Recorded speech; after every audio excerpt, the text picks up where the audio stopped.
Welcome back, everybody, into Bill's Chat. I am Josh McCarty. With me tonight, as always, is Luca. And Luca, we have a frustrating game to talk about today as the Bills fall to 3-2 with a 25-20 loss to the Jacksonville Jaguars. But there are some things outside of what happened on the field as far as the final score goes that I think will be brought up tonight. But I like to start this show off how I normally do and just ask you, how are you doing? Um, I'm exhausted. It Mm-hmm. was a long day of football, Josh. Yeah. I told you off air before we came on, woke up around 6-ish a.m., had to get the house ready for guests to come over for the Bills game. While then we still had our normal 1 o'clock and 4 o'clock slates of football viewing in my living room. So I am currently running on, what is this here? We are currently at 10 o'clock Eastern. So it's late and I got an early morning for work tomorrow. So that honestly, I think is the best thing for me right now because it's confiding my emotions or limiting or what's the word I'm thinking of here? Suppressing my There emotions you go. because I'm just tired a little bit and I'm able to not completely overreact to what happened this morning. And luckily, we had about 7 hours of football plus in between the end of that game and now. So I'm doing okay. Tired a little bit. Long day of football. I know we'll all get over it at the end of the day or at the end of the week potentially, but it's an interesting evening that we are sitting here to record, Josh. Yeah, I think we have a lot to get into, and we will certainly do that throughout this episode. For those of you who are familiar with Bill's Chat, first of all, thank you so much. We appreciate you all choosing to listen to our show, and hopefully we can help you get through what was a very frustrating day to be a Bills fan. You know that we record these episodes on Sunday night, oftentimes during Sunday Night Football. And Luca, as you were mentioning, it was such a long day and not the normal 1 o'clock slot. I looked over at Sunday Night Football, the Cowboys and 49ers game, and I see an ad for next week's Sunday night game. And it was at that moment that I reminded myself, oh, yeah, the Bills are on Sunday Night Football next week against the New York Giants. That is not the topic of tonight, but it's just like another Sunday coming up where we're not in the normal 1 o'clock time slot. And that will be the new normal for these Bills going forward. So the polar opposite of today, where the Bills had the very first game of the day, they will have the very last game of the day next week. But we have to talk about what happened today, Luca. As we always do, kick off these reaction shows. I'm going to kick it over to you. When the final gun went off 25-20, the Jacksonville Jaguars are victorious over our Buffalo Bills. What was going through your mind? uh, a blank sadness, we'll call it. Hunger, Mhm. for one, because it was only a bagel eaten in the morning, Josh. And then it was obviously just kind of watching every second of the game. So there was part of my brain that wanted food, but in all reality, it was kind of a tired sadness and just the traditional feeling of defeat in my mind was kind of what my body was going through, is what other individuals in my living room was going through. There was no one that was in an uproar over the loss, up in arms and just kind of angrily feel lashing out about the defeat. Like you didn't have raw emotions just spilling out of anyone's mouth or just kind of profanities of any kind. It was just a kind of what the what the bleep just happened. Why are we sitting here not about to enjoy the rest of day of football? How did we get here? So on and so forth. Because I really do believe, and I mean, if you watch the live show on Friday, Josh was not on there, but I was, and I gave my prediction of 41-17. Obviously, things went very different than what I had expected, but I do believe others thought that maybe not 41-17, but maybe more of a comfortable style game could have been what happened this morning. But yeah, it was just really an empty feeling, to be honest, with a little bit of sadness and a little bit of hunger when those final kneel downs were going on. So it was just one of those things where I needed a second. I will say also, Josh, I was so focused on the Bills game. I was hoping it would be a comfortable one. So by the 11 a.m. time, I could do my normal betting placing Mm-hmm. and whatnot. And then all of a sudden, those kneel downs were happening, and I had to quickly get out of my sadness and spend about 6 minutes between then and 1 p.m. kickoff to get every 1 p.m. bet I could possibly get in. That might have been the best thing for me, I will say. That really snapped me out of things real quick. It's like, okay, we got business to attend here and whatnot. So, but overall, yeah, kneel downs happening. It was just if I had to give you a picture, if anyone listening here, to give you a picture, it's like a blank stare into a white space of what the F am I doing here? That was kind of the feeling I had at kneel downs. So I think there's multiple directions we can go with this. The on-field product today was not good. The Bills offense struggled to get out of their own way almost the majority of the game. Now, granted, the final score was 25-20, but with 4 minutes to go in this football game, the Bills had 7 points on the scoreboard. And there are reasons for that. We can talk about the fact that they seem to divert away from their under center offense that we've seen be so successful the last 3 weeks, drawing the praise of guys like Dan Orlovsky and Greg Cosell and Chris Sims talking about what a matchup nightmare this Bills offense is when they go under center, applauding Josh Allen for how good he's gotten at play action.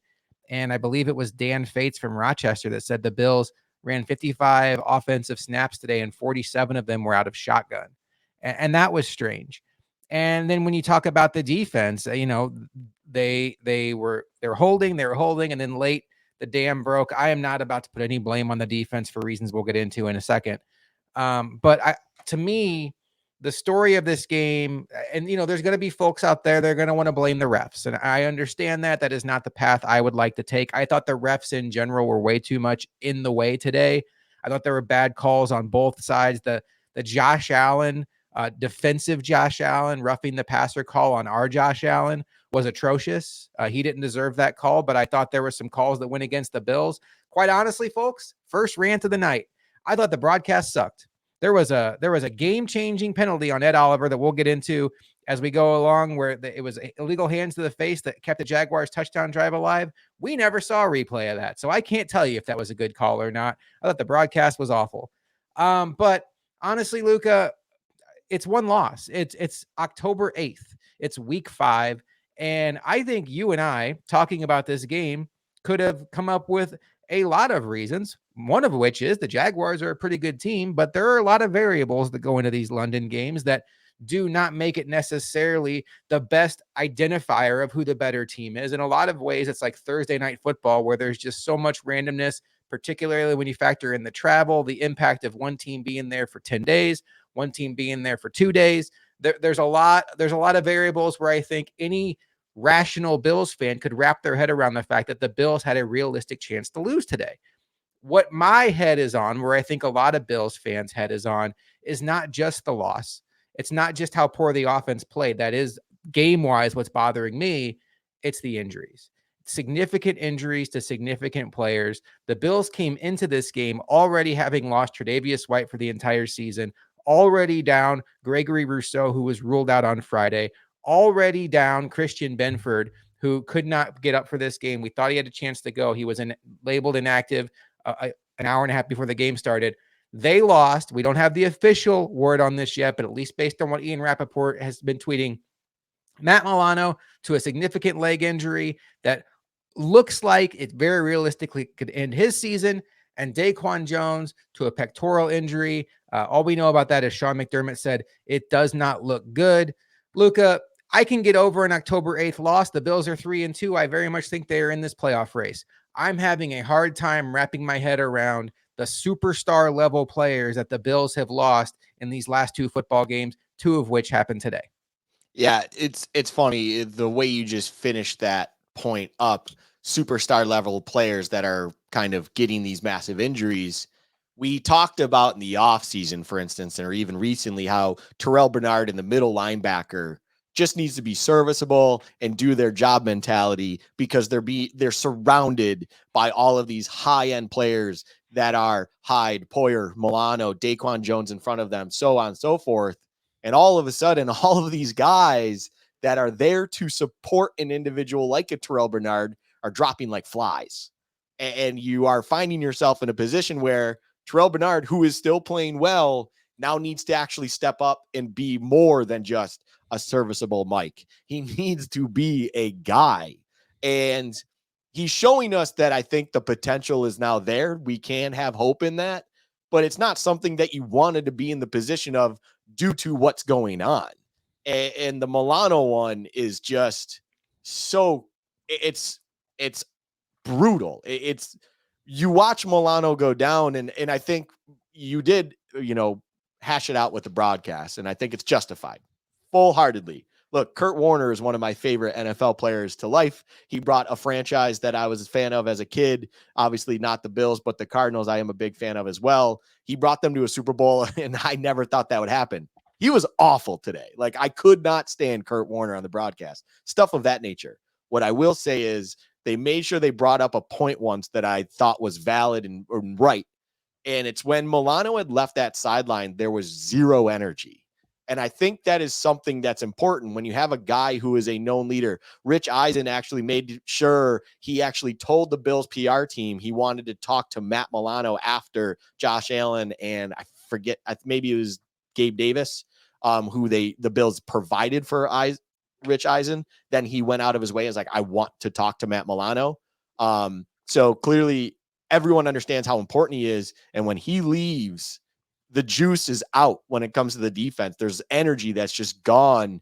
And it took probably a while for them to get around that. But at the same time, it's not like they did anything wrong. But with these injuries stacking up, then you're just seeing the play level on the field. Unfortunately, the bend but don't break defense has more breaks in it, has more faults, it has more cracks. There are things to be had there. And you have moments later on in the game, like Travis Etienne just getting around the edge, no problem. You know, Leonard Floyd, you'd like to see the tackle, but that is kind of his weakness. And then there's no guy like a Milano to sweep it up to keep it out of the end zone like he seems to do all the time. So the injuries that came up in this game, just between last week and this week, and it's all on one side of the ball too. Unfortunately, you just need that other side of the ball, the offense, to step up.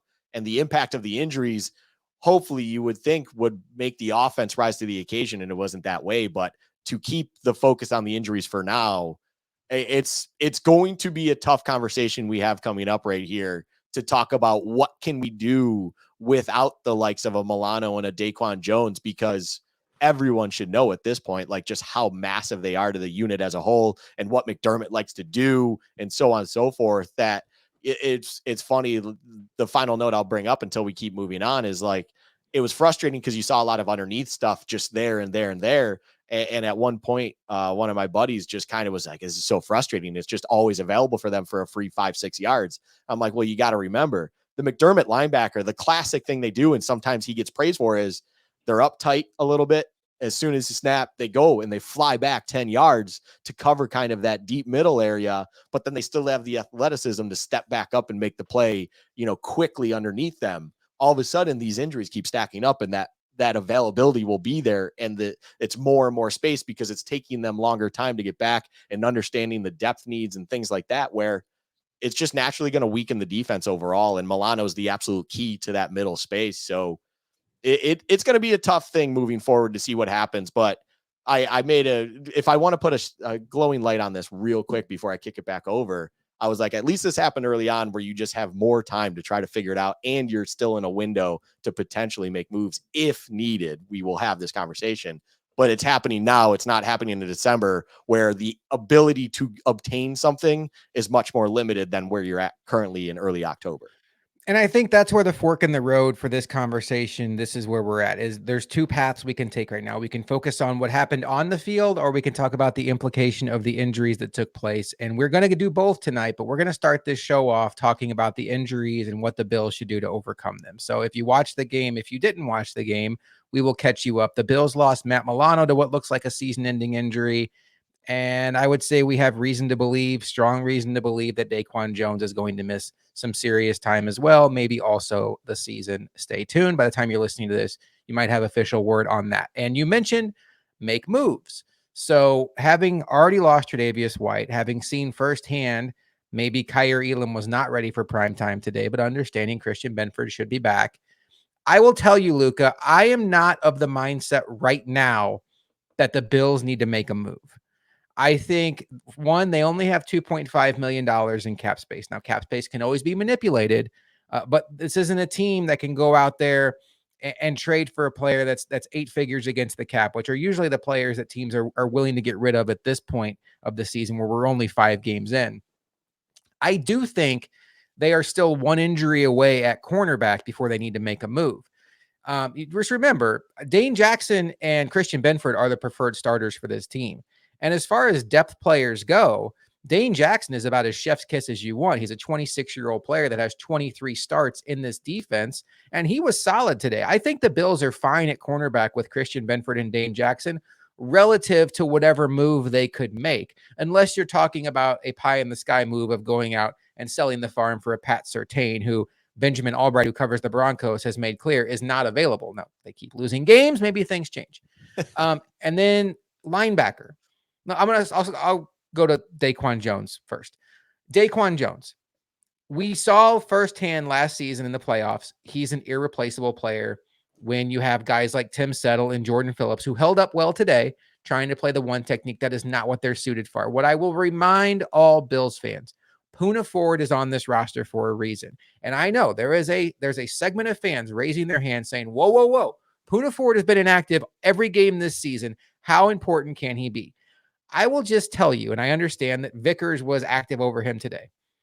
Poona Ford, his role on this team is backup nose tackle.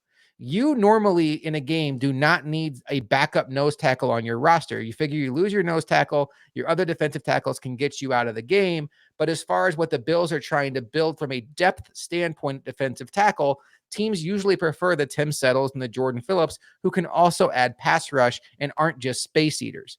That's why Poona Ford has been inactive on game days. It's not because he's not an effective player, but it's a smaller role in the pass-heavy NFL that we live in currently. So this is where I think Poona Ford's value is very much going to come into play. Is he Daquan Jones? I don't think so. I doubt it. Daquan Jones has been playing at a very high level, but I do think as far as nose tackles go, Poona Ford is going to at least be able to steady the ship and be a reliable nose tackle to allow Jordan Phillips and Tim Settle to continue to be rotational pieces and not focus on something that they are not historically good at. The Matt Milano conversation is a little bit tricky because I hear people saying the Bills need to go out and trade for a linebacker. There's two problems with that, in my opinion. One, I don't care if you make a trade. I don't care if you go to free agency. I don't care what you do. You're not going to find a Matt Milano replacement out there. Unless the Niners are willing to give you Fred Warner, you're not getting a Matt Milano replacement. So get that idea out of your head. That is not within the realistic range of outcomes for these Buffalo Bills. The good news, what is within the realistic range of outcomes for these Buffalo Bills, if you can erase the idea of replacing Matt Milano, is there is still a chance, and maybe a very good chance, that their third-round rookie, Dorian Williams, is a starting level player. Is he Matt Milano? Probably not. But can he be a starting level player? I think that's realistic. And that's why I think that the Bills' best move, to Luka's point, you don't need to panic. The trade deadline is not tomorrow. Give him some runway. See what he has. Let's see what he has with a full week prepping with the starters. We've already seen Terrell Bernard exceed expectations. That looks like a very good pick that we all questioned last year. The Bills clearly liked Dorian Williams enough to take him in the third round, despite the fact that they had Matt Milano on their roster. So let's see what this kid can do. That's where I don't think that the Bills right now, Luka, are in a position where they need to make a move. If they get another injury at cornerback or another injury at linebacker, or if another defensive lineman goes down, I'm open to it. But right now, they might be out of mulligans, but I think they're at least okay. Yeah, I think the point to be had here when it comes to replacements or how you handle these injuries moving forward is in-house, you have answers for the time being. So it's like Brandon Beane should be probably evaluating things, talking to his pro scouting staff, whatever it might be, and kind of just testing the waters on what is available, both on the street, via the trade market, whatever it is. But you're not doing this to like do this with urgency. You're not doing this to have to make a move. You're doing it to now start to figure out, is there something that can be done there? Is there something that maybe we need to consider and have on hold for down the line? Is something too good to be true that's out there? Anything like that. And you have individuals that can hopefully do jobs that are worthy of starting or worthy of being on the roster moving forward from here on out, so that those moves can become just kind of bolstering that depth back up. And then you kind of figure it out from there once the trade deadline is passed and what, so on and so forth. So I think the conversation to be had is not a panic move. It's not bringing in fresh faces here. Like the funny name that was brought up in my living room was like, hey, does Christian Kirksey want to unretire and come back? I'm like, Well, it would be funny, but at the same time, he's a Mike. He's not a weak. I mean, that's just not his role. And Milano, as important as he's a Will. He's not a Mike. So it's like it's one of those things where it's just funny because naturally that I can understand why people's heads would go to something like that. But overall, I don't see a move like that necessarily happening. Maybe it does. It's not like I'm in the front office here. Neither are you, Josh, but we will have to see. But you would make even that's an example that I even kind of want to bring up because it's like that's something that maybe Brandon Beane calls him and is just like, hey, what are your thoughts on this? Not because you need him to play next week. It's just what can we do to bolster our depth back up in case more injuries stack up? Because now that depth that you already had as insurance in place is needing to play meaningful minutes and meaningful games. And that's where now it's like, okay, as you're saying, if injuries continue to stack in a fashion like they are, if then unfortunately Dorian Williams, who, man, I liked him as a raw athlete and kind of as a flying battering ram out there. We're going to see if that's actually what happens here. We're going to learn a lot about him. If something, God forbid, were to happen to him, then of course you need to really start figuring things out. And hopefully you start that legwork now while you still have that kind of room to breathe rather than kind of be proactive, not reactive. It's that whole kind of concept there. It's you do not want to do something in reaction to desperation. You want to be proactive so that you are never at a point of desperation later on down the road. And I do believe that's kind of the path that the Bills always generally take. They're not trying to get themselves into kind of deep water and deep bleep. So it will be interesting to see what happens. But overall, I believe that is where kind of the right path is when it comes to filling these roles and figuring out what you need to do with these massive injuries you now have to deal with moving forward. One good thing did happen today. Von Miller returned. He was on a very limited snap count, and I think it was nice to see that the Bills, despite losing players left and right, really stuck to that snap count strictly. I think that showed a lot of discipline on the Bills' part. There was a third down sequence late in the game. AJ Epinesa is on the sideline grabbing oxygen. Leonard Floyd is nursing an injury. And the Bills, needing to get Jacksonville off the field to essentially have a shot to win the game, were rushing at edge Kendall Vickers and why am I blinking? Kingsley Jonathan. why am I blanking on Kendall Vickers and Kingsley Jonathan, Luke? I can't imagine why I'm blanking on them. And I think that tells you everything you need to know about one, how this day went, where you're relying on Kendall Vickers and Kingsley Jonathan to get the quarterback to the ground. And two, that tells you the long view that the Bills have with Von Miller. I want to applaud the Bills for that. I know there were probably fans thinking, hey, we have maybe the greatest pass rusher of this generation, like over on the sideline, and we have Kendall Vickers, who's a defensive tackle. Can we maybe get Von Miller in the game? Luka, you brought up a great point before we went on the air, and I want to get a little bit back into these injuries, but this is a good time to mention it. I think that was a win for this coaching staff, leaving Von on the sideline. Yeah, it's always keeping the end goal in mind and stuff like that. It's health over snaps. Always, always, always. That's the point that I know you're probably trying to have me do. And it's like I had to say it in the living room because people were even kind of like, well, why is he even active? It's like you wanted him to be active to see where his level was at in gameplay. And of course, the Rousseau injury most likely made them feel like, well, let's see what we have in this, and then we'll deal with it moving forward. But we're going to be very hard on his snap count so that we don't stress anything out or push anything too far when it comes to him dealing with the current state of his knee. And yeah, what you said, I share the exact sentiments with. At those key moments, it was the entire second half. They even pointed it out in the broadcast at one point. He was standing on the sideline in pads, but a baseball hat on.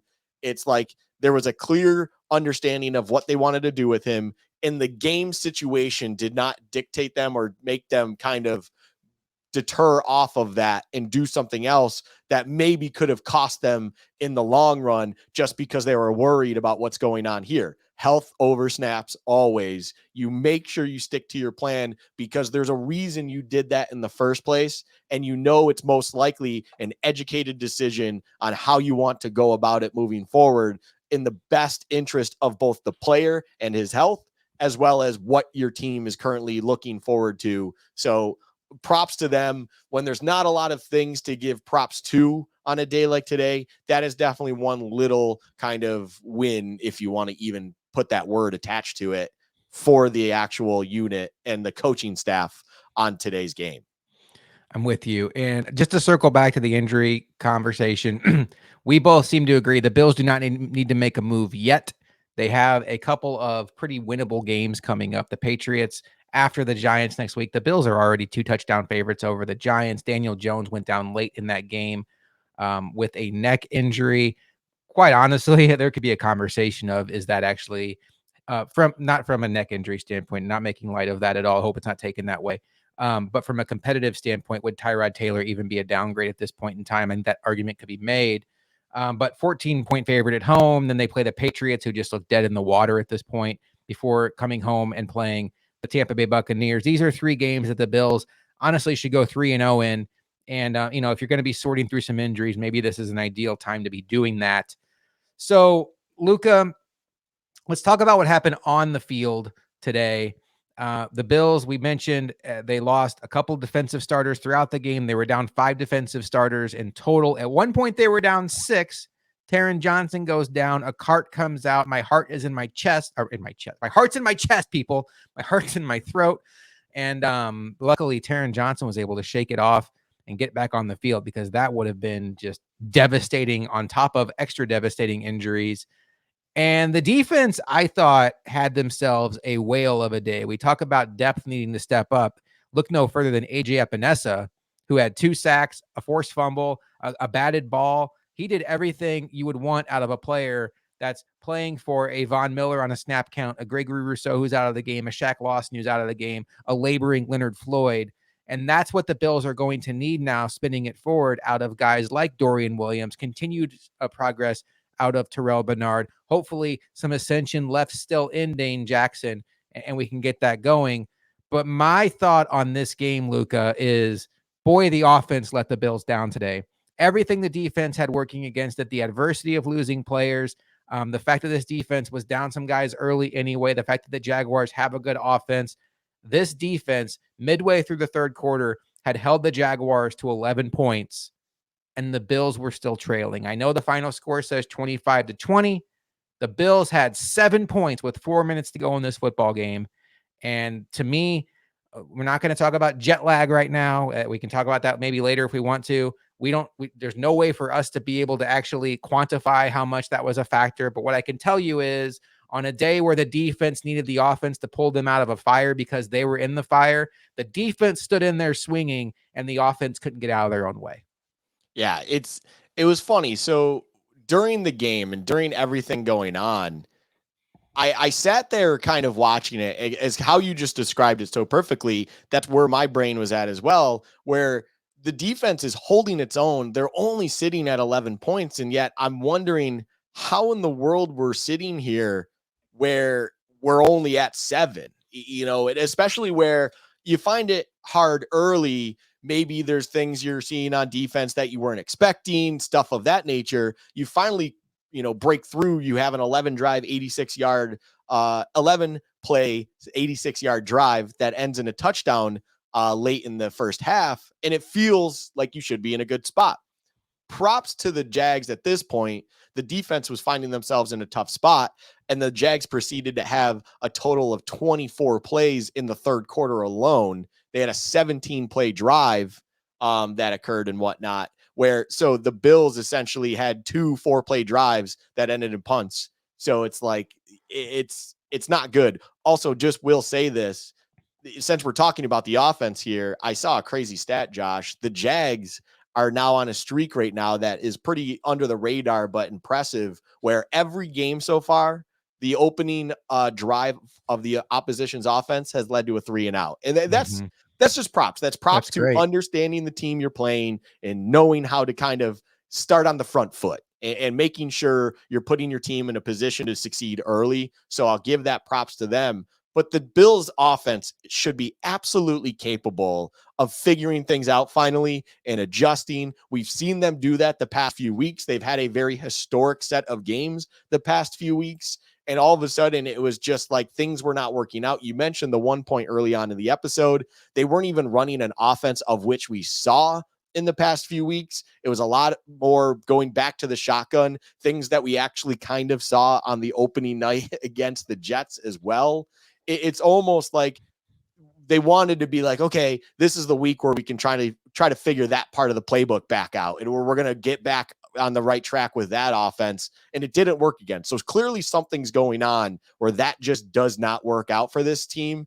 And maybe just another punch in the mouth like today is what they need to realize, just stick with the thing that makes you great, so that you don't put your defense in a situation where they have to just keep holding on to such a slim deficit so that you can stay in this game. Because if a defense down Milano, your all pro linebacker, and down Daquan Jones, your best interior defensive lineman, for majority of that stretch is holding them to 11 points, Josh Allen in an offense should absolutely have more than one score on the scoreboard, no matter who you're playing, in my mind. That's just unacceptable. And it's not just due to the fault of one individual, but as you said, and you keep saying, it's just one of those things that I just, you need to expect better from them. And hopefully they are better, because this was just a flat out not good enough performance for the offense, considering everything that the defense went through and actually did on the field for those 60 minutes.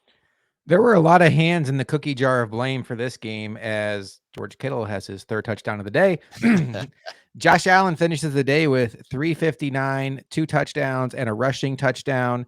And that looks great from a fantasy perspective, but he had some misses. There was the big play to Diggs that got the Bills out of the Jags end zone in the beginning of the second half, where if he just puts a little more air under that ball, Diggs probably scores. There was the ball late in the fourth quarter where Diggs looks like he's losing a one-on-one battle to the Jags cornerback. And really, if Allen just puts more air under that, Diggs probably scores. Gabe Davis, this was like the ultimate in frustration of Gabe Davis, because however you want to tell the story on Gabe Davis, you can do it after this game. Do you want to say he's a high-end number 2? You can do that, because he had 6 catches for 100 yards and a touchdown. And boy, oh boy, was his touchdown great. And he should have had a touchdown on the play before, if not for a ticky-tack pass interference call. And then on the Bills' last touchdown drive, Gabe Davis with a remarkable toe tap catch to get the Bills down within striking distance. But what we saw to Gabe Davis today was, again, the clapping of the hands, that a drop on second down where the Bills had momentum, had a chance to go take the lead. The drive stalled out. And on a day where your offense is not in sync, you just can't miss the layups. And Gabe Davis too often misses the layups. Other frustrations I have: the 3 primary ball carriers on this team, James Cook, Damian Harris, and Latavius Murray, combined for 15 rushing yards on 10 carries.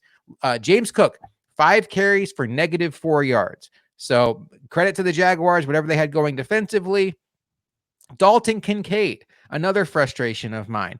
The Bills right now are using the first-round weapon that they traded up for as basically a dink and dunk weapon on offense. 2 catches for 19 yards. Everything is short. I saw Khalil Shakir on the field way too much for my liking. Luka, I've thrown a lot at you about the frustration with this offense. I know at some point maybe we can have a jet lag conversation, but is there one particular sticking point about the laundry list of issues with this offense that really is bothering you right now? It just doesn't seem like whoever's making the decisions, which you would assume is more Dorsey and whatnot. And I'm not trying to blame Dorsey individually here, but it just doesn't seem like there's an understanding of truly how to put a lot of players in places to succeed.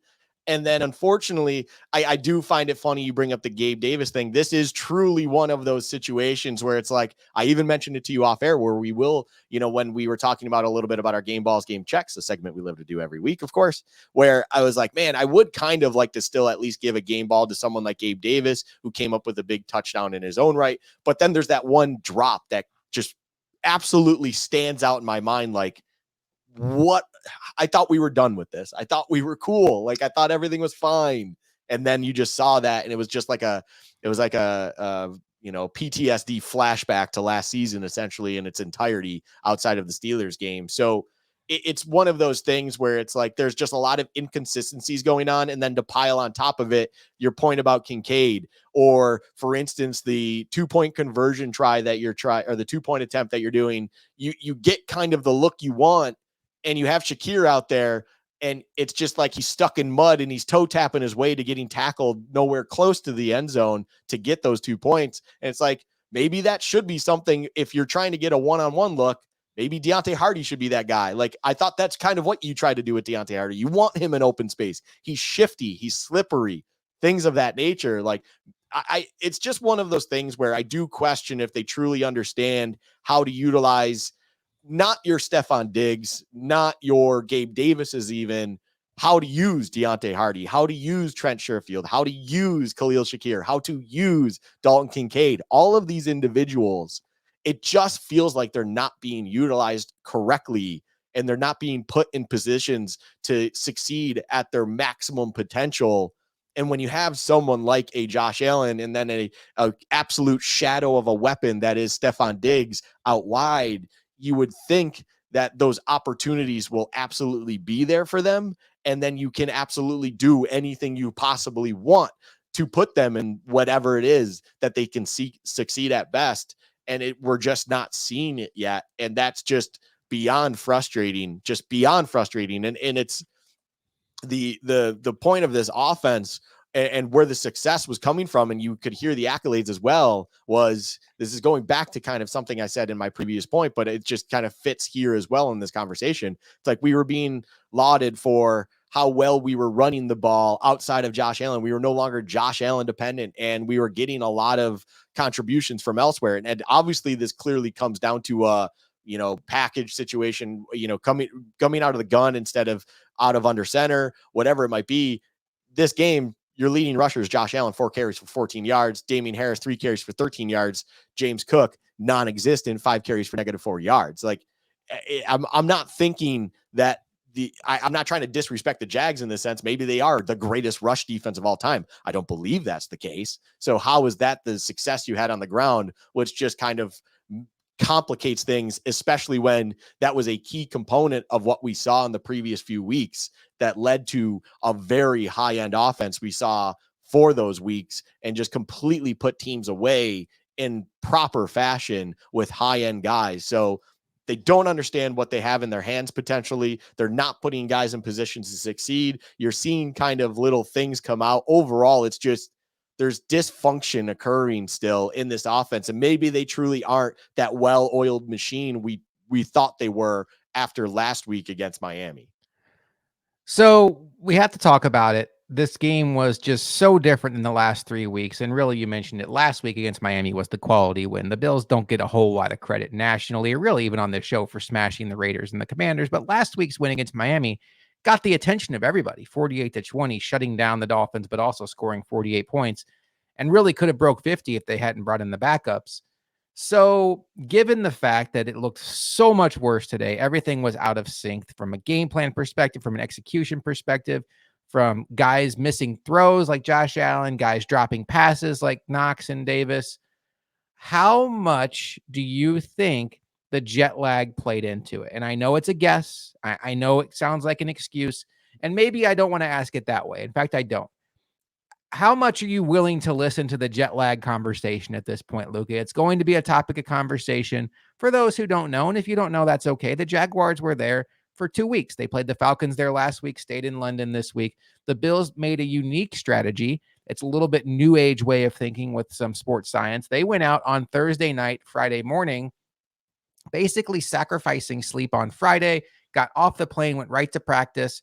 And the idea was you would catch up on sleep on Friday night. Your body clock would not realize it's jet lag because you left at night. You get there in the morning, and it shouldn't be that shock to your system. The Bills looked flat today. I think Stokes said it best on Friday night with you, and then Wednesday night with me. The ends can justify the means in this scenario. If the Bills look flat, we're going to blame it on the jet lag. If the Bills look sharp, we'll say the sports science team came through for them. They looked flat. Are you willing to blame any of it on the jet lag? Minimally. I'm gonna tell you this, although I'm gonna put a big old asterisk on this, because I get to do a little critical experiment of my own and see how big this jet lag is. in a couple weeks there, Josh. I will tell you if I'm on the live show that week or on our podcast a little bit afterwards, if jet lag is truly the beast that it is. And if it is, then I'll maybe redact my statement a little bit and say it does play a bit of more of a factor. I will tell you then I'm not a high-end athlete here. I'm not trying to play an NFL game. I'm just trying to enjoy a honeymoon and a vacation over in the UK myself at that point in time. But jet lag is jet lag. I think any human being would just suffer from that because all you need to do is be a living human and deal with time change and lifestyle change. So I think there's something in it. What I will say is this conversation is interesting because one of the shows I like watching every week is the Pro Football Show, the Pro Football Show that Barstool puts out. Especially this year, because what they do is now they have Will Compton on as a regular, and then it seems like ex NFL players are coming onto the booth as well with Big Cat as well. So this week it was Delaney Walker, and they both Will Compton and Delaney Walker had played over in London. And the comments they made about playing over in London were not necessarily about jet lag as much as it was just things that were what I'll call lifestyle change. For instance, the big thing that they made a massive point about was breakfast being awful. And it's, stuff like that. And I think things of that nature, when you're getting them thrown at you abruptly in a very short period of time, whereas if you're the Jags, you kind of just become accustomed to it, especially throughout the week, and you're willing to accept it a little bit more because you're over there for a period of time that isn't 72 hours. Maybe something of that nature where you're just having this kind of culture shock, we'll call it, and lifestyle change in a short period of time that just has you off than your normal game day feel. And I'll give them that. But I don't want to hear the conversation all week. I think the conversation should be dead as of Tuesday morning when it comes to jet lag and everything like that. Once the team is stateside. And I think, by the way, that's where the value in maybe more so of what this sports science is all about is not necessarily about playing the game in London. It's actually about then coming back and just in a 1 week span, having to get back to that normal routine and then playing your game as we are going to be playing on Sunday night and be in an okay position and feel okay at that point in time. We saw it with Atlanta, Josh, who did something similar to us, comes right back, plays a home game in Atlanta, and pulls out the win in their game against the Texans team that was playing pretty hot in their own right. In Atlanta, it wasn't exactly trending upwards, and they actually dealt with a unfortunate loss against the Jags themselves. So it will be interesting, and I feel like I can't make a judgment overall on it until after next week, when truly you will see what happened to the Bills in a Sunday night against a spiraling downward Giants team who might see a return of Tyrod that maybe fans are going to be a little bit more welcome to than a Daniel Jones, because at least it'll make it more entertaining on the other side of the ball. But overall, I think it's not a conversation to be had too much. It should be dead by Tuesday. We can re-entertain the conversation or expand on it next week. And then I will give you a decisive answer on this, Josh, in a couple weeks when I have to deal with something like that myself. And maybe I'll give a little bit more respect at that point if I find myself dragging butt a little bit over there. I think this is one of those moments where do whatever you want. If you want to be a fan that chooses to focus on the jet lag, have at it. I think there's enough reason for you to be mad about that you can have your way with that. If you want to be a fan that gets upset about the refs, that is not generally the place I like to live, because even though referee calls can be infuriating, it is such a dead end conversation where you wind up just so frustrated and talking yourself into, well, if the refs hadn't done this, there's no fix for that. There's no, can we make a trade for a different ref, or can we bench this ref? Like that just is a cycle of almost excuses. And then you find yourself in this conspiracy theory of, does the league have it out for the Bills? Of course not. And those conversations just tend to be noise to me. I just like to focus on things I know, and I can't quantify how impactful the jet lag is. I'm sure it had some impact on the game. And talking about 53 players on the Bills, and not all human bodies are the same. They're overseas. I'm sure there was some impact there. And you know what?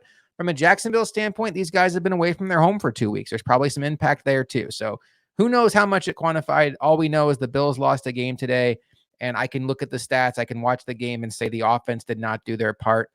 Let's talk quickly about the defense, Luka, because I thought the defense held really strong. They were down some guys. I thought Sean McDermott called a really good game. The one name that I think people are going to bring up is Kaiir Elam.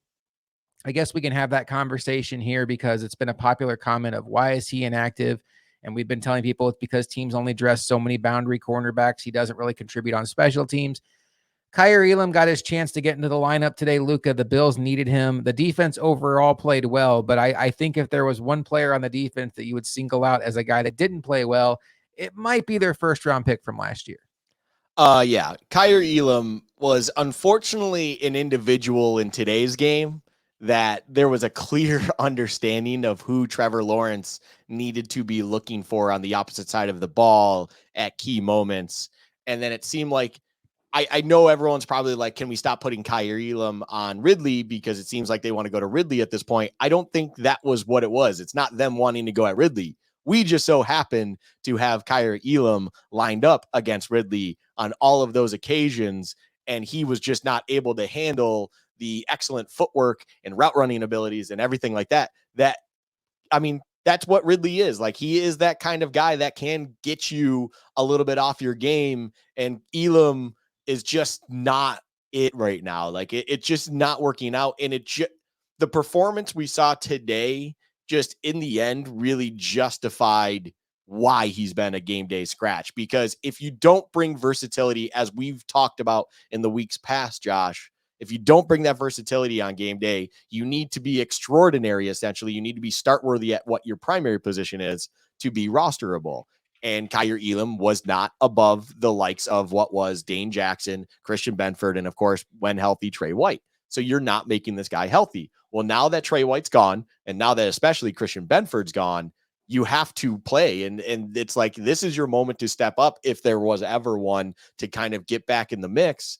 And he just showed that he still lacks kind of the ability to keep up with the NFL speed, keep up to what is needed of him in this system at that position. And he was the guy that Doug Peterson on the other side of the field was highlighting to Trevor Lawrence and essentially just told him, hey, just key in on this. Just key in on this. You need a ball. You need it to be caught. That's the guy you're looking for. Look for 24 on the other side. He will probably be there for you in, a play or two or what, or not a play or two, a second or two, just give it a second. The play will develop. He will be open. And that was the case. And every vital part of the game, it was always there for them. And it's just like, he's going to have to keep playing, but it's getting harder and harder to kind of accept that there's still time. It's like, when you see this as the first glimpse, hopefully, it can improve from here, but it wasn't a good first look at a second-year corner that you drafted in the first round just a year ago. That it was not a good performance at all out of him, but that shouldn't take away kind of the little bit of props we give to the defense as a unit overall in the entirety of 60 minutes, just because one guy had a down day in Kyer Elam. Sean McDermott is historically very calculated with his words. He almost never throws a player under the bus. If a player obviously played poor, look no further than the Josh Allen game against the Jets. Sean McDermott said he has to play better, but we all have to do better. There's 11 people out there. Like, he protects his players, not just Josh Allen. There's examples of this across the board. Two things happened today that let me know everything I need to know about how Sean McDermott feels about Kyer Elam. One, Kyer Elam got benched today, and it's not like the Bills had a great option out there. He got benched in the fourth quarter for practice squad cornerback Jamarcus Ingram. And Ryan Talbot from New York Upstate asked Sean McDermott in the press conference, was this an injury-related benching? And Sean McDermott said, nope, this was a matchup-related benching. And look, he didn't say nope. It wasn't like a clapback, but he said it in a way that was very clear, like this was a matchup related injury. And then one cool thing about the London series is you get reporters from London who maybe aren't as familiar with football or the Bills asking questions. And that's kind of neat for these press conferences. And there was a British reporter that asked Sean McDermott about Kyer Elam, how he's been inactive the last few weeks. And does maybe his lack of playing time the last few weeks, did that impact him today? Maybe he wasn't ready to play. And Sean McDermott, who historically will always make his players look good to the media, and he could have said something along the lines of, yeah, maybe he was knocking some rust up out there, said, there's no excuses.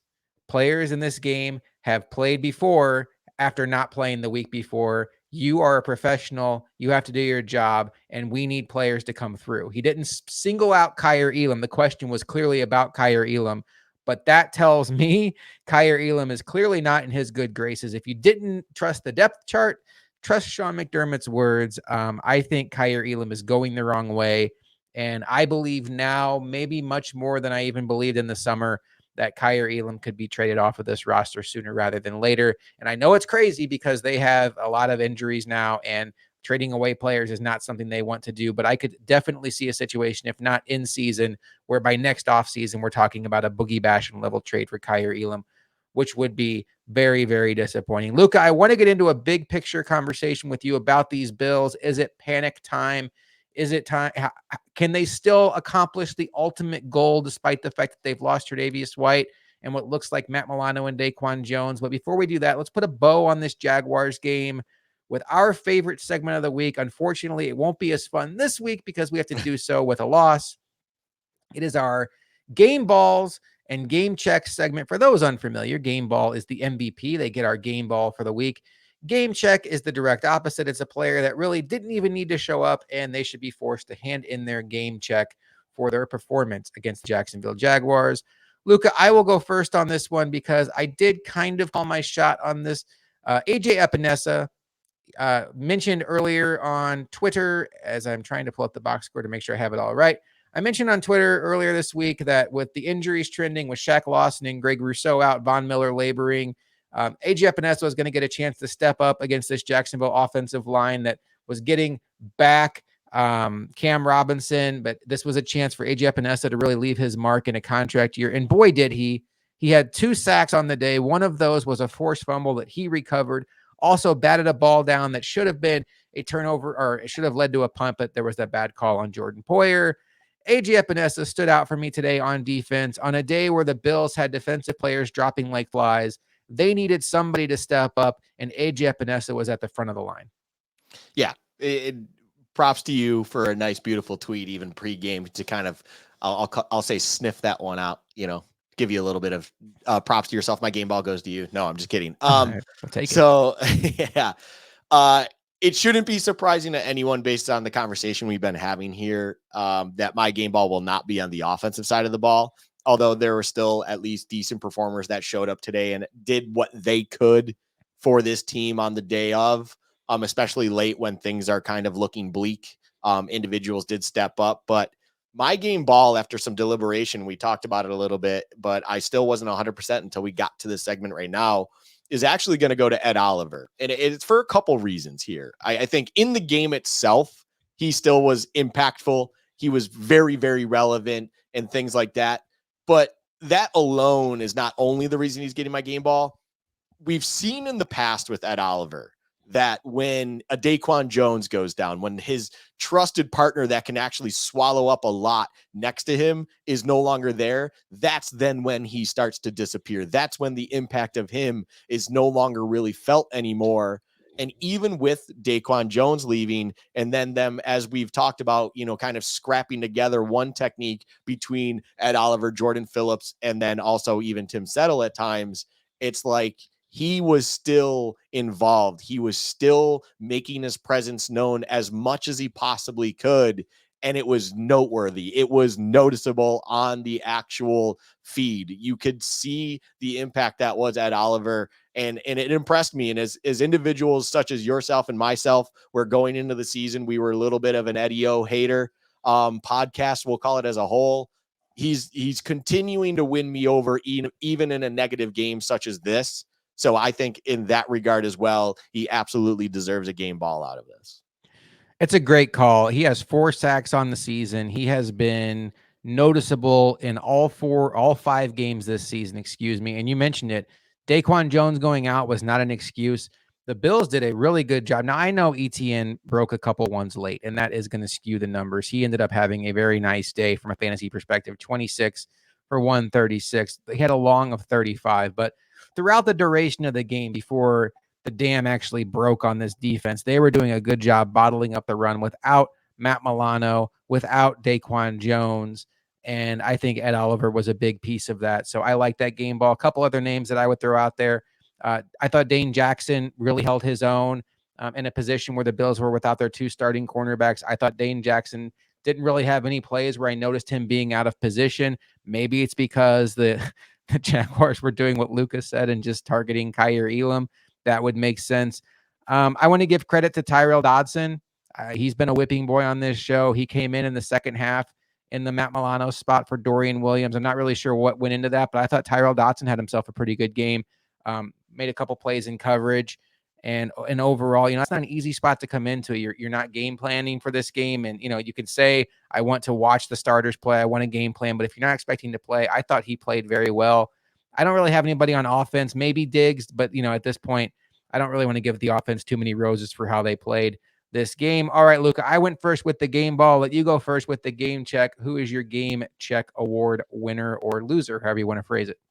Yeah, I mean, I feel like there's a few candidates here, just a few.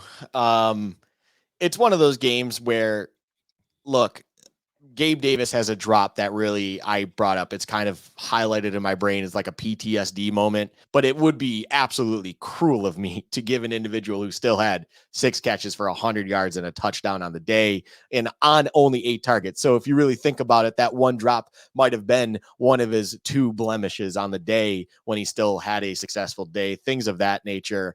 And we talked off air how the individual I may have given it to, and I might want to even say his name. I'm not sure if that's where you're going to go, but I will say I'm very, very tempted to give it to Khalil Shakir. He's just becoming more and more disappointing to me. And in his one moment of which on a 2-point try where he has the kind of the opportunity in open space one-on-one, he just looks stuck in mud.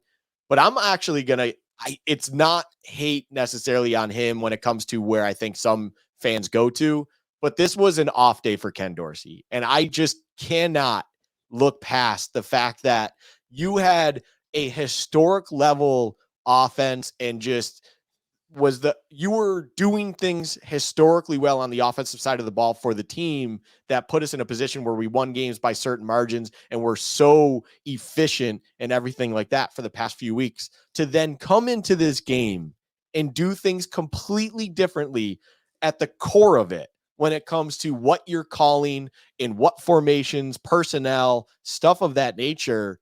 It's head scratching, man. There's not a lot of soccer fans out there, I don't believe, that listen to this and stuff like that. If you do, props to you. But if you understand this reference, and if props, I'll explain this to Josh in a second. It was a classic old school Pep Guardiola in a semifinals of a Champions League game move where you have this world beater of a team that's doing incredible things. And in the biggest moment at that point in time, you just change everything entirely and do questionable things that anyone sitting there watching it just goes, what are you doing? That's what was happening in my mind with Dorsey. It's like you have such a successful offense that's been humming the last few weeks, and it just was completely thrown awry. And you're like, let's go back to the gun and have some fun with this. And it's like the last time we saw that, it wasn't successful. The last time we saw it before then, it wasn't very successful. And you did have this thing that was successful. Why are you changing this all of a sudden at this moment in time? It's just head scratching to me. So yeah, Ken Dorsey gets my game check. I think that makes a lot of sense. I'm sorry if I made a face if you're watching on YouTube, which, by the way, thank you. I'm still watching this Niners-Cowboys game, and the fact that the Niners are now creating weapons out of nowhere. Jordan Mason just scored a touchdown, and boy, did he look explosive doing that. They are an annoying embarrassment of riches on offense. But Ken Dorsey makes a lot of sense for this because I'm with you. I was thinking, Khalil Shakir, there was the play on the 2-point conversion where it felt like his effort was very questionable. But I don't feel like giving it to the backup wide receiver really quantifies my frustration with the offense today. I thought about Dalton Kincaid, but I don't know if this is a Dalton Kincaid effectiveness or if it's more of this would be kind of passing the buck from Ken Dorsey. Is this a Dalton Kincaid usage? And maybe that's redundant with your Ken Dorsey thing. I get the feeling it's more of his usage. Honestly, I think Josh Allen deserves a seat at this table. I don't think he had his best game. He underthrew Diggs a couple times. And, Gabe Davis, you mentioned it's hard to give it to him when he has a couple really nice catches, but then that one drop looms large. I'm going to give it to James Cook. James Cook had -4 yards on 5 carries. But what I think about when I think about James Cook in this game, you mentioned the stat earlier. The Jaguars, all 5 games this season, have started a game with a 3 and out on defense. The Bills had gotten the ball back, first and second down. I don't remember what happened. Third down, James Cook is open in the flat. Josh Allen puts it on his hands. If he catches it, it's a turn and run for an easy first down, and he drops it. And that was the first mistake of what felt like a laundry list of mistakes. Who knows what happens if he catches that ball? It's entirely likely the Bills then punt the ball 4 plays later. But they had a chance to move the chains, settle in, not feel like they're playing from behind the sticks. He made the first mistake. I am a believer in momentum, and that was just a really, really disappointing way to start the day. And for a guy that's been so reliable this season to have negative 4 yards rushing, to drop a chain moving pass like that out of the backfield, it really felt like this was not his best effort, obviously. And for that, James Cook is going to get my game check. All right, Luka.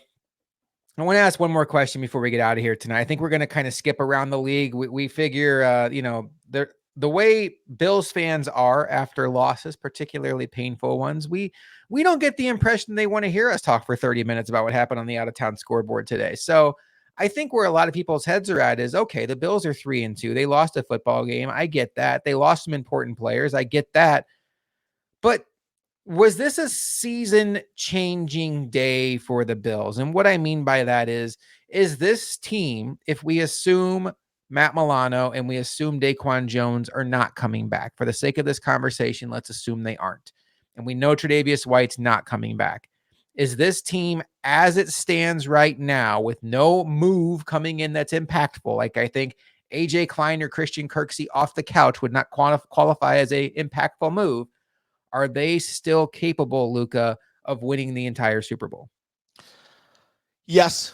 As long as you have Josh Allen, as long as you have Stephon Diggs, as long as you have the offense that you have, I think in the modern day NFL, you should absolutely be in that spot. I think the class of McDermott as a defensive coach should be able to come out a little bit and still hold his own or have the defense hold their own as a collective unit. You still have 2 leaders and very important players in Jordan Poyer and Micah Hyde, of course, up top at the safety positions. Hopefully, Gregory Rousseau, who is not there today, is back. Hopefully, Christian Benford, who is not there today, is back. Those individuals are impactful. Maybe there's something there potentially down the road that they can bring in. Who knows? That's not priority, as we discussed early in the episode. But overall, I think the defensive side of stuff, they are massively impactful injuries. Yes, there are things, as we discussed, already in place to hopefully kind of patch over as best as you can to fill those holes and then move forward accordingly on the defensive side of the ball.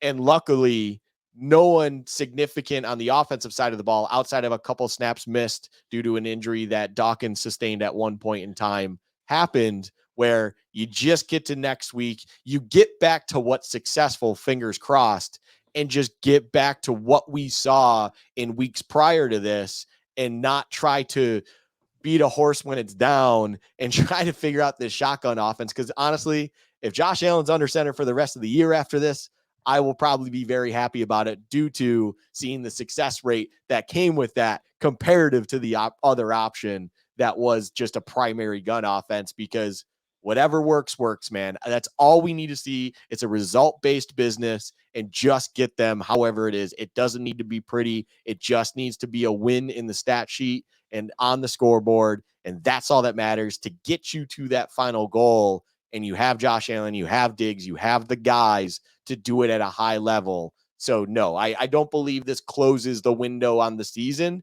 It definitely makes it a lot more interesting, but this is still far from the adversity they dealt with last year. This is still far from, the sky is falling in that regard. So I don't believe this affects it too much beyond the obvious thing that you have some play level coming down naturally at different positions due to those high end guys being out for a long, if not entire season.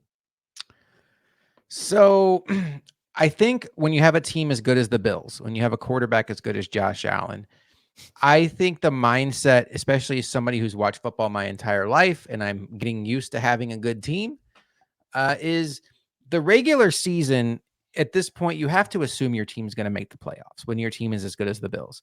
For these Bills to not make the playoffs, a catastrophe would have to happen. Much more. Dak Prescott threw another interception. Much worse than what happened today with just losing Milano and Daquan Jones. We're talking Stephon Diggs. We're talking Josh Allen level catastrophes. And the Bills are going to make the playoffs. And we've watched enough football to know that to win the Super Bowl, it's about getting into the playoffs and what kind of form your team is in when they get there. And there's no better lesson than that than the last two seasons. Last year, the Bills made the playoffs. They were the number 2 seed in the AFC. They did not have to play a road game in the playoffs because had they advanced to the AFC Championship game, that game would have been on a neutral field. But they were in such poor form due to injuries, due to fatigue from all the circumstances we went into all offseason. They had nothing left in the tank. And there were signs of that as the season wore on, and they were quickly bounced by the Bengals. Well, 2 years ago, the Bills were the 3 seed, and they were an 11-win football team. And there was a point in time late in that season where they were trailing New England in the AFC East standings, and they got hot late. And the form they were in January looked like the form of a team that could go on and win a Super Bowl, if not for one of the biggest collapses in the fourth quarter of the history of the NFL. And I think that's the lesson we all have to take in is it is October 8th. None of us know anything at this point in time. A lot more devastating team-changing injuries will happen between now and January, and you just hope that they don't land on your team. But the long view, the form that the Bills are going to be in January did take a hit today because chances are they will be without Matt Milano. They will be without Daquan Jones. But as long as this offense is intact, this team is going to be a tough out. And that is where my second big picture conversation is going to come for you, Luka, is through the first 4 weeks of the season, the Bills were viewed as the best defense in football. They'd put the blueprint out of the team to stop the Miami Dolphins. Now, things have changed. They've lost Tre'Davious White. They've lost Matt Milano. They've lost Daquan Jones. This team, as it stands defensively, with Sean McDermott calling plays, if your edge rushers are everybody that we have in house, Greg Rousseau is going to come back. Your defensive tackles are basically sub out Daquan Jones for Poona Ford. Your linebacker situation is sub out Matt Milano for Dorian Williams or Tyrell Dodson. And your cornerback situation is Dane Jackson instead of Tre'Davious White. If the defense was the best defense in the league before, how good can they be after? Are we still talking about a defense that can be a top 10 level defense? Because if we are, what are we talking about? You pair a top 10 level defense with one of the best offenses in the sport, of course that team's going to compete for a championship. Is this a defense that's going to become an Achilles heel and they can't stop anybody? So where do you think the range is of where this defense can still wind up with what they still have left? I think this defense overall, as long as the two safeties to me are just absolutely vital, and more so Micah Hyde, to be quite honest. They're the most important engine because in all these years we've seen that they're the most constant. And it, to me, those are the two guys. And again, a little bit, I'll tip the 51-49 to Micah Hyde. Those are the Sean McDermott extensions on the field. Those, to me, are the true guys that understood it. I think Milano, of course, also played a very key role in his own right. And I think there's an extension from McDermott to him that might be lost there. But as long as you have your Micah Hyde and your Jordan Poyer, in my mind, and you have individuals that they believe can at least be serviceable in front of them with the rest of the places they need to be, and Gregory Rousseau can still get back to full health, hopefully, and then Von Miller's getting back to full health. I thought he looked decent for all things considered today on his limited snap count. There was a little bit of bend. It wasn't the crazy twitchy bend that Stokes said on the Friday show, but it was, there and whatnot. So I think overall, with still those guys you have, and if Micah Hyde's still there and Jordan Poyer still there, I do believe this can still be, let's call it a top 12 defense, a top third league defense. And that's me just putting a floor on it. I think they can still play at a high level. They should absolutely be able to handle the upcoming stretch that they have to deal with when it comes to the Giants, the Patriots, and then the Buccaneers. I believe when you get faced off against those teams, that's what you should be able to still handle with what they have on the defensive side of the ball. Where maybe you might see a little bit more of those cracks exposed are when you play your high end offenses like the Dolphins again on the turn and so on and so forth, where you just got to kind of keep things afloat on that side. And maybe they take that step back, then the high level we still saw them last week containing the Dolphins and taking care of business. So I think when it comes to a floor discussion, and if they can still be a higher end defense, I'm not saying they can sit there and they'll confidently be a top 5 defense, but I think with certain individuals still there, with Sean McDermott doing what he's doing, I can absolutely believe that this will still be a top third, a top 12 defense in the league. I'm with you. I think this defense still has the potential to be very, very good. It would help if Von Miller can get back to 80, 90% of what we saw last season. If Christian Benford continues to take a step forward, if they can squeeze another high-end year out of Hyde and Poyer. So far, so good, at least from the Micah Hyde standpoint. I'd like to see a little more out of Jordan Poyer, quite candidly. And if Terrell Bernard can maintain his high level of play without his running mate in Matt Milano, we've already seen guys like Ed Oliver and AJ Epinesa and Greg Rousseau before he got hurt step up and play their best ball to date. So I think this defense still has a lot of key parts. If they can keep the guys that they have left healthy, it should be a very successful year. And I do think it's important to remember, outside of Daquan Jones, this is still a very loaded defensive line. And when Von Miller is healthy and back, to be able to rotate in Von Miller, Gregory Rousseau, AJ Epinesa, and Leonard Floyd, that's going to be tough for any offense to handle. So I like that too. So, Luka, I want to vent about something really quick. And I didn't put this in our notes, but I've been scrolling Twitter. I'm not going to call it any accounts. A lot of them are accounts that we're familiar with, and some of them are accounts we're friends with. So I'm certainly not going to call them out. That's not my goal here. I see a lot of, boy, the London series is stupid. And the Bills are victims of the NFL's greed. And I'll tell you, I don't love the London series. I understand why they do it. I understand why they want to make the game more marketable over there. But I feel like this is a reaction to the team that these people love having a bad experience. And I'll just say, it reminds me a lot of the sun issue last year in Miami, where I feel like, honestly, Luka, there was a large segment of Bills fans that didn't realize the sun was an issue in Miami with how they built that stadium until week 3 last year. That was an issue. That was something they specifically built that stadium for. And if you just watch any Dolphins home game, you can see it plain as day. And it wasn't until the Bills were victimized by it in a close game that people got up in arms about it. And I'm seeing accounts that we respect tagging the NFL and saying, what a money grab. And don't you care about your players? Yada, yada, yada. And I just want to hit pause on that. Did you have that same energy last week when the Jaguars played the Falcons? Did you have that same energy last season when the Bills were not one of the teams that went over to London? Did you care last season when whatever team went over to London? I believe it was Jacksonville maybe lost to Denver in a really blowout game. Did you care about the jet lag then? So if you did, more power to you. But is this just reactionary to seeing your team do bad and you want to have a victim? Because, folks, the London series, it lands on everybody. It was just the Bills' season to have it land on them. Does it stink that they lost a home game? Absolutely. But teams lose home games every year. It was just the Bills' turn to lose the home game. Does it stink that they had a disadvantage, a perceived disadvantage from a jet lag standpoint? Of course it does. But there's going to be more teams in the future that have that disadvantage. We know Jacksonville is the primary team that plays over there. So until further notice, they have a little bit of an advantage over there. And I just feel like, for all the stuff we saw today, all the things to complain about, to be focused on the fact that you don't like the London series and to act like somehow the Bills were victims of the NFL's greed, I just think people are off base. And unless you thought this before the game ever kicked off, I think it's just misplaced anger. Yeah, misplaced anger. Perfect. It's a punching bag just hanging there for you to take out your frustration on what you dealt with at such an emotional level. And first things first, like, it's the NFL through and through is two things. It's a business and it's entertainment.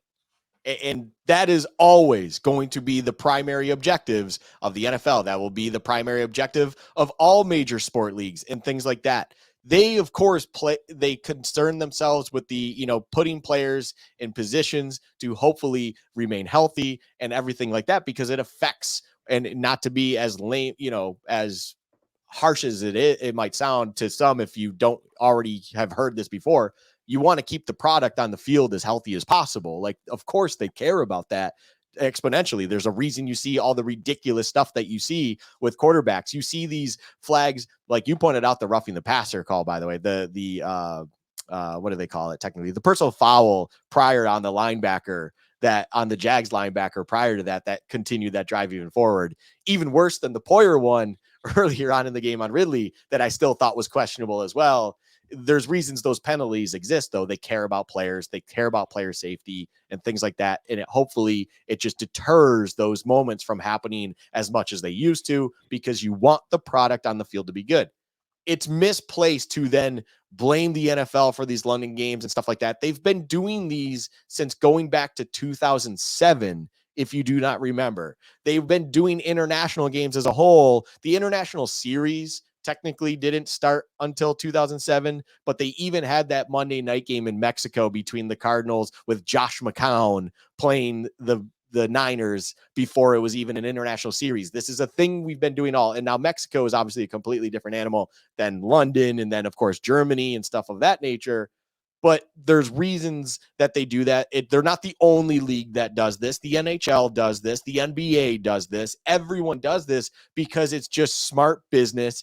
It helps grow the game and the business and gets more fans involved. And it's going to be the reality of something that overall, I think it's a silly argument to be that this is hurting the players and things of that nature. It's not. Like, it's just not. There's not enough.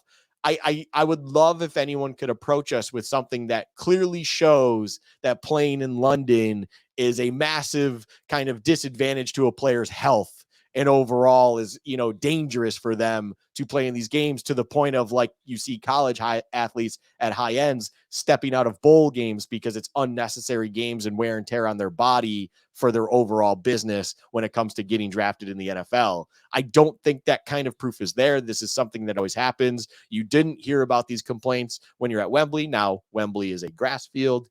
Tottenham is that turf field that we have. And then it opens up that can of worms of discussion. But hey, newsflash, and I'm sure everyone's aware of this, we have plenty of turf fields over here in the States that your lovely stadium is, furnished with. That is a problem in its own right. So that's not a London problem. That's a playing surface problem. And there's a reason you see other sports like soccer that you have athletes and teams and leagues that refuse to play on those surfaces.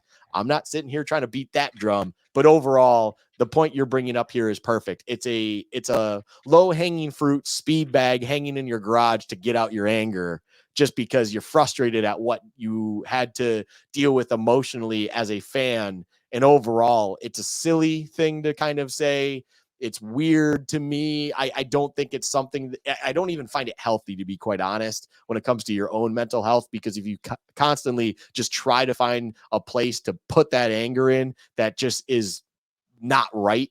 And it almost fuels something negative in your body and in your energy. And I do believe in that. It's like, it almost creates a segment in your life that you feel is appropriate when it comes to and justified, that this is the problem. And now I'm going to make sure everyone is with me and things of that nature. And it's all built on foundationless kind of stuff that is your emotional reaction to something that occurred. And you mentioned the turf. If this game was in Buffalo, it would have been played on turf. Like, I saw that so Boom. much today, and I'm just like, Highmark has turf, people. I don't know if you didn't know that or if you're just angry, but the whole, like, the NFL doesn't care because they sent people over to London to play on turf. Maybe it was the fact that they have grass, but they pull the grass out because the NFL's coming in. Guys, soccer is so important over there. You have to understand they don't want these asshole football players tearing up their field. That's how Yeah. they view it. So you have it's okay. Like, soccer is the priority, just like football is our priority, soccer is their priority. And, the whole process can be a little bit questionable. It'd be nice if it was turf or if it was grass, but they're not going to risk the soccer playing surface if they can get around it. Anyway, I had to get that out of my system, Luka. I was just a little upset about that. Just in case anybody's wondering, the Cowboys are not going to beat the 49ers. It is an avalanche after Jerry Jones came out and said this is a good measuring stick game for us to Yeah. see how good we Yeah, are. it sure was. It sure was. And the Bills come back home next week and they play the New York Football Giants. Luka, you're going to that game, correct? I will be at that game. I'm very excited. I'll be there with my lovely wife and then also some friends that are in town because there's a wedding also going on that we're all going to be at this upcoming weekend. So shout out, Joel. You know who you are.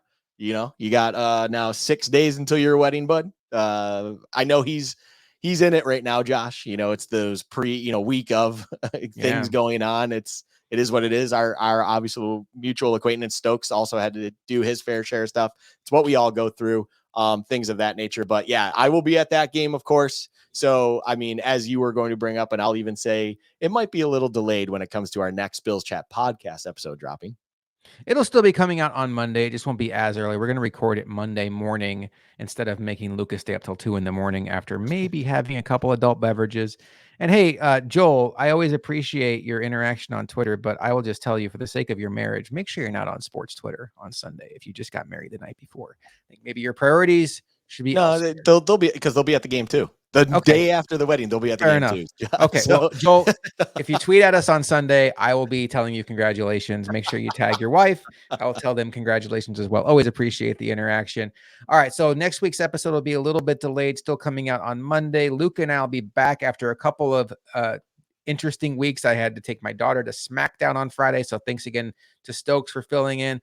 Luke and I will be back on Bills Chat Live this Friday as we will ever so happily turn the page to a new game, the New York Giants. And guys, the Bills are a 3-2 football team. Maybe it felt like they should be 4-1, but the reality is they're 3-2. The good news is they have 3 very, very winnable games coming up before they do battle with the Cincinnati Bengals, who looked like they were getting back into form today. And Luke and I'll be back all week on the Bills Chat YouTube channel to talk about what's coming up in that game. And Luke, any final thoughts before we get out of here? no, it's one of those ones where I'm excited to go to bed. That's for sure.